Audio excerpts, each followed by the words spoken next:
Hey everybody, this is Tim, and I want to talk a little bit about my Burning Heaven setting. And this is just a little intro thing. Just going to briefly kind of do an overview of the setting, and feel free to steal anything you want. I'll put a link downstairs, and you guys can go to it and check it out if you want. It's not really fleshed out all that much. A lot of the customs and cultures and such aren't really filled in. It's very kind of more like an outline for things at this point, like kind of like a bare bones skeleton, but I figured I'd share it with you guys.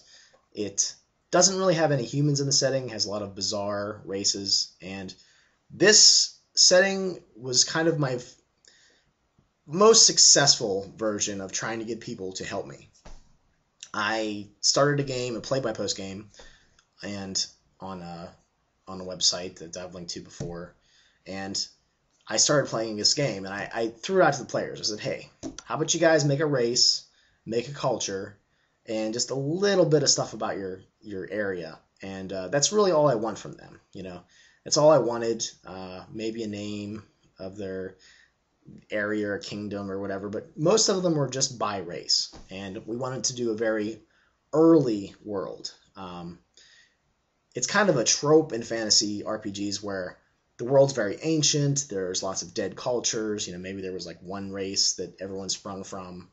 The setting's very old, and we wanted to do something where the setting was very young, almost to the point like kind of like a Garden of Eden kind of idea, primordial chaos, whatever you think, and just start out where the first 1 to 3 generations of every race is still alive. There might be, your grandfather might be one of the first beings that existed on the planet. So it's very young. There is lots of mystery. The gods are very fuzzy. There's no real. If there is organized religion, it's like the baby steps of organized religion, and so there's lots of questions and there's not a lot of answers. And another thing that did for us is that we didn't have to come up with a very detailed history. We didn't have to come up with a lot of things. So we started out that way, where it was very, very early, not a lot of history. The cultures themselves are just trying to figure out what's going on. They're just starting to interpret the natural events around them. And the way I started out the campaign was that most of the races have not intercommunicated with each other. They haven't bumped into each other all that often. I think there was like 1 or 2 races that like to travel, like to explore, so they had bumped into these other races. But for the most part, we started out with a big map, and the map's gorgeous. A friend of mine just made it up, and it was basically sitting on his hard drive, and he said, hey, you feel like using a map, here's a free map. And I really appreciated that. The map is by elevation, so you can definitely tell, where the different, here's where the mountains are, here's where the low-lying areas are. But as far as the vegetation, like, forests and such, that's more left to us to interpret by elevation. So I'll show you some images here, and I'll talk over them and talk a little bit about the races and cultures and such.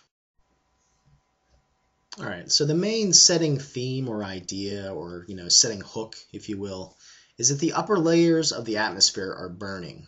They cannot see the stars. If there is a sun or a moon, they can't see that.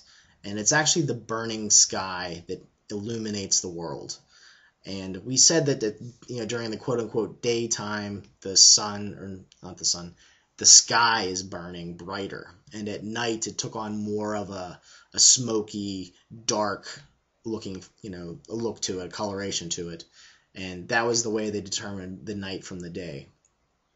Another interesting thing we wanted to do is that when something with a quote-unquote soul would die, some sort of humanoid, the divine fire or soul or spirit that lived within their flesh would literally burn them to ashes. And it was done in such a way that literally the flesh would burn, and everything that they were wearing, everything that they had would not burn. It was kind of like sort of a divine fire that basically just returned the flesh to ashes, and the spirit would literally fly to the sky. And it's kind of curious and interesting as we were playing through this, that I as the GM, and then now the GM that's running it for me, forget that from time to time, because things like investigating the bodies or looting the bodies has a different connotation to it, because instead of looting the bodies, you're literally looting the pile of stuff that's left over.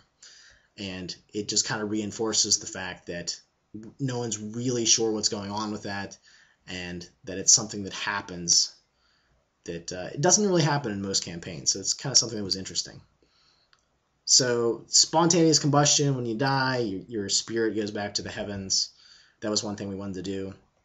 Another thing is that we wanted to try to use the Sumerian language for naming a lot of things. Some of the players got away from that, and I kind of wish I could have held a little bit more rein on that, but for the most part, most things are named with Sumerian words. Like, for instance, Nij, Sasha, Anshar is the name of the setting. It means burning heaven.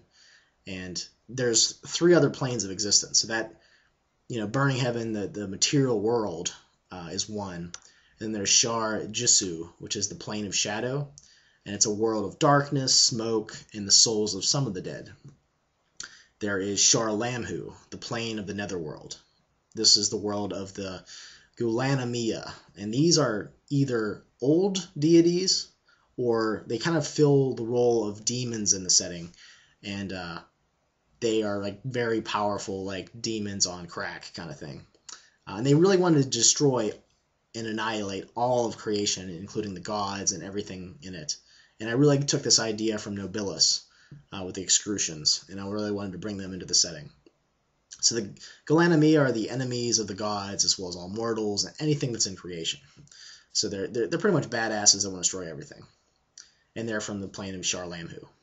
The last plane is Shar Jesbar. This is the plane of fire. And it's a world of light, burning, and souls of some of the dead. Now, we really didn't want to have like the good place that you go, the bad place that you go. So really there's the plane where the demon things are living, and then some of the dead go to one place and some of the dead go to another place, but the / goodness or badness of those places is left in question. It almost kind of made it feel like it was random. And I wanted to make sure to point out that this setting was created by a bunch of people that came together and came up with different races and different cultures. Sure, I might have done maybe collaborated the most or put them all together or whatever, but this is definitely not necessarily my setting, so I just wanted to say that just right up front. Okay, so we made a bunch of strange races for this setting, and the first race that you see the picture of here, and there's just going to be some cheesy doodles that we did just to kind of keep things straight in our head. They're not great artwork by any stretch of the imagination, but I figured a picture is worth 1,000 words, so we're just going to use those, and you guys can laugh at them. So the first race is the Anzadushia, which means glass stone. And the idea for this race is kind of an interesting one. It's definitely a little bit more unique than I think other races tend to be in fantasy role-playing games. But we'll just go through. Their demeanor. They are natural linguists and love to speak and write in other languages. They prefer to talk in languages with their friends that others around them aren't familiar with. They don't really know how to use it. So they're the masters of language, and they're really good at mimicking other sounds and other voices, and they're really great at music as well. They are collectors of knowledge, and they love passing information on in the form of an oral tradition. They have very good memories. When the rest of their body burns up when they die, which is the setting-wide phenomenon, one part of them, though, doesn't die, and this is called the Nam Bisag, or Nam Bisage, which means thought basket. And it's basically an unburnt sort of like memory basket. It basically holds their best memories and most prized memories from their entire lives. And it's a great honor to return these to the deceased family members. But after several weeks, this will also crumble to ashes. It's kind of a vital way to learn things about the individual that died, maybe some of their secrets as well. But there's actually there's a shame in the culture for not returning this thought basket to their parents. So that might be an adventure in and of itself, to return a dead thought basket back to their loved ones. They do not mate in the standard sense of the word, but rather two of them face one another, and they remove one of their crystals, because their bodies are mainly made of crystals, and they lie on the ground between them. In a several hour-long process filled with ritual chants, singing, dancing, basically a new Anzadushia comes forth into being. They can only perform this creation rite only 3 times in their life, and sometimes these attempts fail, and that counts towards that 3 times. They very much look like a crystalline crab, and they have 8 legs and feet, and 2 arms and human hands in front. Their body consists of hundreds of beautiful crystals, presumably held together by a large, like blue-green magic life force. They are mostly transparent, but the colors of reflected light bounce off of their bodies, and they can emit different colors with their different emotional moods, which sometimes can betray them because they have a hard time, keeping that stuff back. The crystals that make up their bodies are very resonant, and this is how they produce almost any sound, and they can mimic other things. They live for about 80 years. They have a culture that I can go into later. We came up with stats and special abilities. They're roughly about 5 feet tall, and anywhere between 200 pounds and more. Well, I might as well just do their culture right here so you keep things straight. The Anzadushia culture has a strong philosophy of personal self-improvement and the acquirement of wealth. Many of them are very successful as merchants and business owners.